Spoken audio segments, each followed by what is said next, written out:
Hello, everybody. It's good to be spending time with you again today. And today is a special service in the life of the Christian Church.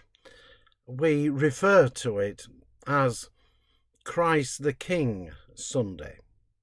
Let me explain. Years ago, before I became a preacher, every so often I would hear a preacher say, and the lectionary readings for today are. And I hadn't a clue what the lectionary was. It was this meaningless document to me. When I started as a local preacher, the lectionary started to make some sense. It was a series of recommended readings for particular Sundays.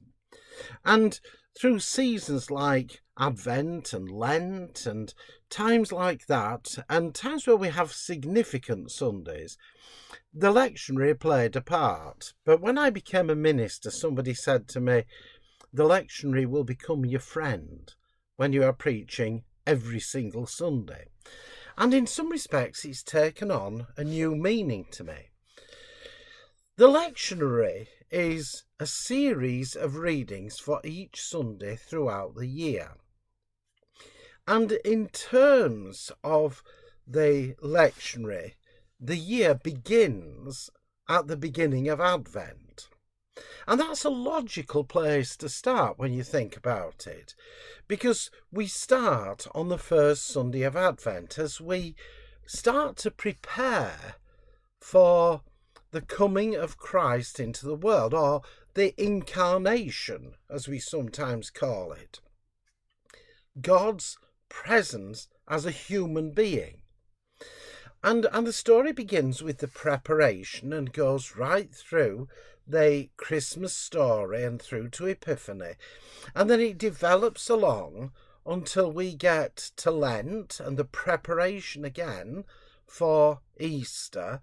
And following Easter, we have the resurrection stories, and then we have the ascension of Christ, and then we move on to the period of time where the disciples wait for the coming of the new helper, and then we have the outpouring of the Spirit at Pentecost, and so it develops during the course of the year.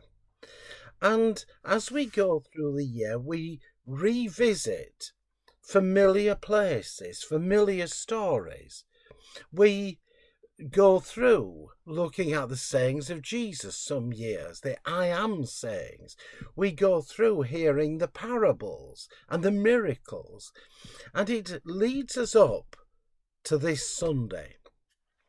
And a little bit like in the Agatha Christie mysteries, where at the end of the story, when there's been all the twists and turns of the whodunit, we reach that point of the great reveal.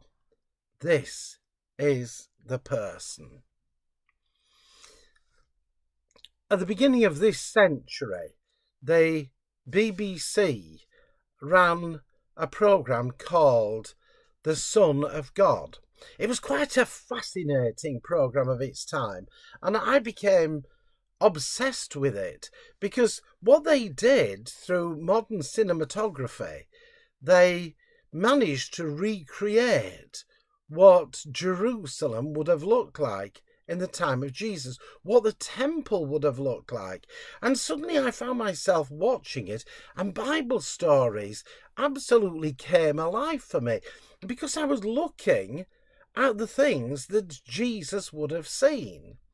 And the story tried to be as true to life as it could be. And after the television series had finished, a book was published, which I now have on my bookshelves. And I found the book as fascinating as the television series. It's interesting at the moment because we keep seeing the journalist on the BBC, Jeremy Bowen, in the Middle East. We keep seeing him in the problems at the moment, the conflict between Israel and Palestine is very prominent to us today, and Jeremy Bowen's face keeps appearing. And it was Jeremy Bowen who fronted this programme, Son of God, back in the year 2001. And he writes the introduction to the book.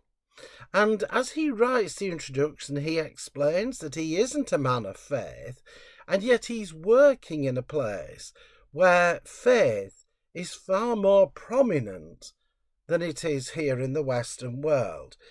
And towards the end of his introduction, he writes these words, and I'll read them to you because I find them quite fascinating. He says, "As you will find out in this book, there is compelling historical evidence that a man called Jesus lived in Palestine around 2,000 years ago. He formulated a series of ideals that were developed by his followers and which still resonate around the world today. All of that is for certain." And then he asks, "And was he really the Son of God?" Well, that is not something that can be proved. You either believe it or you don't. So you see, as we come to the beginning of the new journey through the gospel story, as we come to the point where we start out again and we revisit all those familiar places, we can be fairly certain that because of historical evidence that now exists and is now far more attainable than it ever was before, we can be certain that a man named Jesus lived and worked and preached and led his disciples. Of that, we can be absolutely certain. And you see, when you look at other faiths, some of the other biggest faiths in the world, they also believe in that. They can accept that. The Jews and the Muslims accept that Jesus is a prophet in much the same way as the great prophets of old, like Elijah and Isaiah and those great prophets that we know from the Old Testament. Jesus is heralded in the same way. He is one of their key leaders. Where Christianity is different is our understanding of who Jesus is. And so today, as we have journeyed through from the beginning of Advent 2022 to today at the end of November 2023, the question for us is, who is this Jesus? Is he simply another prophet? Is he some sort of prolific teacher? Is he a charismatic leader? Or is he God incarnate? God made man. God in human form. God who has lived among us and has led us. Who is Jesus? And so I leave you with 3 simple questions to consider in your own time, and maybe just be quiet and reflect on these questions. Who is Jesus to you?